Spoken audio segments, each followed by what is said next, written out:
folks, I'll tell you what, with weather like this, you got to double tong it. So we're double tonging it today. And I'll tell you what, I did a rack of ribs. Everybody loves ribs. We just did Masters in May, the Wisconsin Barbecue Posse. Masters in May, great barbecue competition. There were 60 competitors, 60 different racks of ribs were turned in to judges.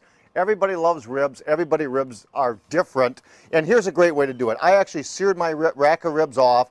I slow cooked it on the side where there was no heat for about 2.5 hours on a 250-degree temperature on a gas grill. I added some wood chips, so they're a good smoked rack of ribs. And then I cooled them down and I cut them into sections, and I'm just warming them through.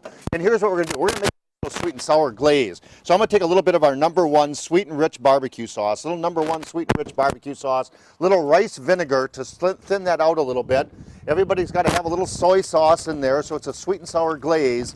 Now, most of the time you'd use a little bit of jarred jelly, and that's okay, but we got good friends up in Forestville, Wisconsin, Cherry Delight, Country Ovens. So we're going to do cherry syrup, and that's our little cherry syrup glaze. And I'm going to take and we're going to mix that baby all up.